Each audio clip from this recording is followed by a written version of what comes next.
Hello friends, आप सभी को यार फिजिक्स क्लासेज में स्वागत है। आज हम लोग नेक्स्ट एप्लीकेशन की बात करते हैं। हम लोग इसके पहले पढ़े थे application of Gauss theorem. Gauss के प्रमेय का उपयोग पढ़ रहे थे। पहला वीडियो, इसके पहले वाले वीडियो में आप लोग देखे होंगे। गॉस के प्रमेय का सबसे पहला अनुप्रयोग हम बता चुके हैं। आज हम आपके सामने दूसरा अनुप्रयोग बताने जा रहे हैं। गॉस प्रमेय का अनुप्रयोग सेकेंड जो है वो कह रहे हैं क्या, अनंत विस्तार के आवेशित समतल पतली अचालक चादर के कारण विद्युत क्षेत्र की तीव्रता ज्ञात करना है। क्या निकालना है? अनंत विस्तार की आवेशित समतल पतली अचालक चादर के कारण विद्युत क्षेत्र की तीव्रता ज्ञात करना है। यानी कि electric field intensity due to a charge thin non conducting plane sheet of infinite dimension. Suppose that ये जो है अनंत लंबाई का एक चादर है जिसका हमारा ये आप देख सकते हैं सिग्मा जो है इस चादर का वो पृष्ठीय आवेश घनत्व है। इसकी लंबाई हमारा ये आर, चूंकि इसके सेंटर पॉइंट से इतना दूरी पे आर है और यहाँ से यहाँ पर एक पी डैश है और एक पी। इसको भी हम तीन भाग में डिवाइड किए हुए हैं। इसको कितने भाग में डिवाइड किए हैं? तीन, एक फर्स्ट पार्ट और एक सेकेंड पार्ट और ये जो है वो थर्ड पार्ट। ये जो है वो थर्ड पार्ट। इस तरह से ये E vector into DS vector.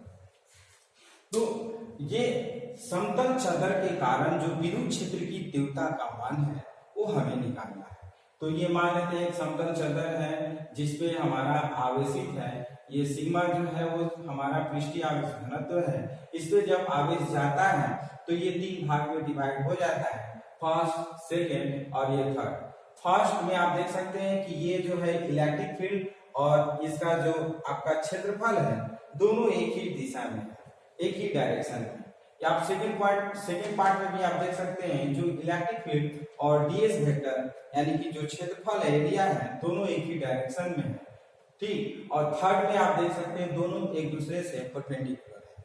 तो इस सब के कारण जो विद्युत क्षेत्र होगा, इलेक्ट्रिक फील्ड इंटेंसिटी, वो हमें फाइंड करना है। तो आते हैं सबसे पहले, charge enclosed by the Gaussian surface Q is equal to sigma S. इस गॉसियन सरफेस के थ्रू जो चार्ज है वो चार्ज हमारा क्या होगा? Q is equal to sigma S. क्यों होगा?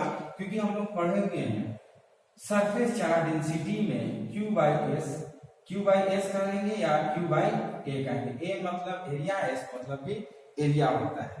तो अगर हमें Q निकालना होगा तो सिग्मा इंटू एस कर देते हैं। तो this is the total charge of the Gaussian surface. इस गॉसियन सरफेस पे कुल चार्ज जो है हमारा Q is equal to sigma S है। अब नेक्स्ट बात करते हैं according to Gauss theorem. Gauss theorem में हम लोग पढ़ चुके हैं integration of close surface E vector into DS vector is equal to Q by epsilon not.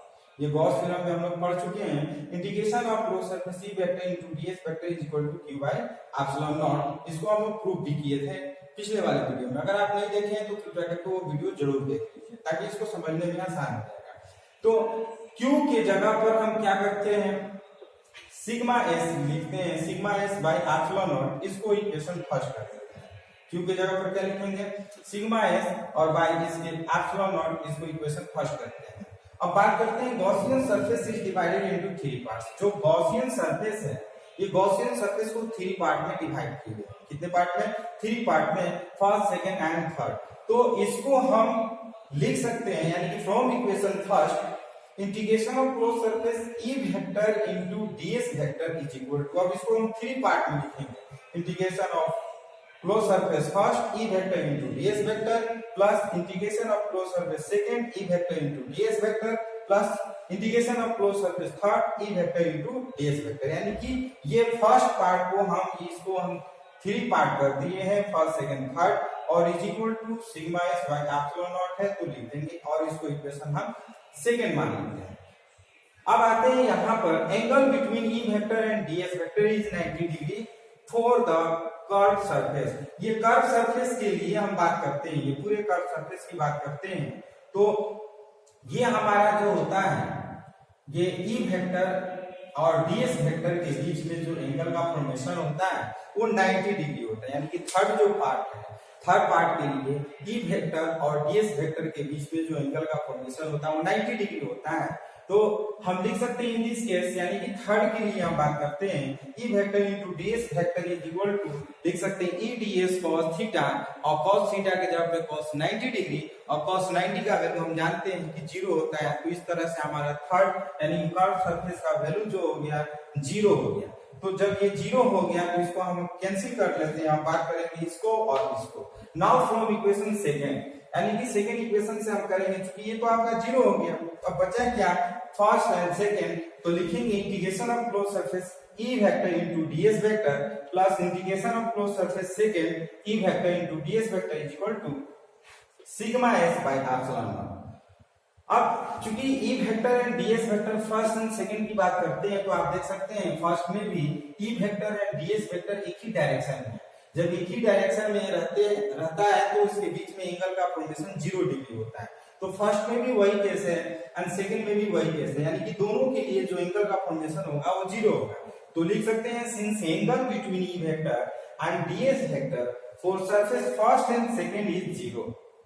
For first and second is 0, क्यों हुआ 0? क्योंकि ई वेक्टर और DS vector both are in one direction, in first and in second. Now हम इसको ऐसे भी लिख सकते हैं इंटीग्रेशन ऑफ क्लोज सरफेस, जब डॉट प्रोडक्ट हटाते हैं, डॉट वेक्टर हटाते हैं, तो ई डीएस cos थीटा आता है, और चूंकि ये 0 डिग्री है थीटा का वैल्यू तो 0 लिख दिए, प्लस इसका भी वही लिखेंगे integration of close surface second E DS cos 0 degree is equal to sigma S by epsilon naught. तो cos 0 का वैल्यू 1, यहाँ पर भी 1, तो बचा क्या integration of close surface first E DS, तो यहाँ पे लिखेंगे integration of close surface first E DS. इसके लिए भी लिखेंगे integration of close surface E DS second, integration of close surface second E DS is equal to sigma S by epsilon not.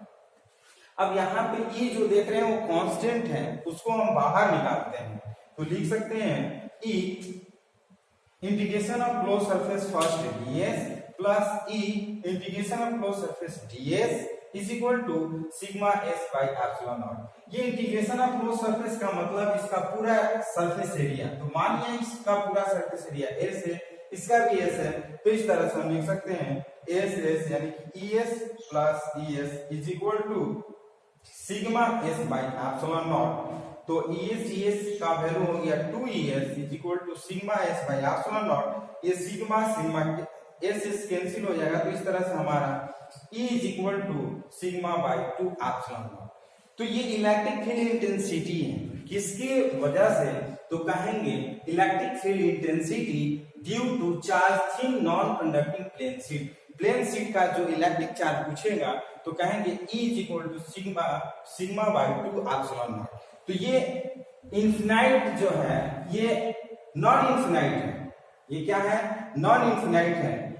Non infinite के लिए electric field intensity E is equal to sigma by 2 epsilon naught होता है। यही non infinite के जगह पर अगर finite अगर आपका शीट दे दे, प्लेन शीट दे, तो उस कंडीशन में हमारा इलेक्ट्रिक फील्ड इंटेंसिटी क्या होगा? तो इसमें आते हैं स्पेशल केस की बात करते हैं।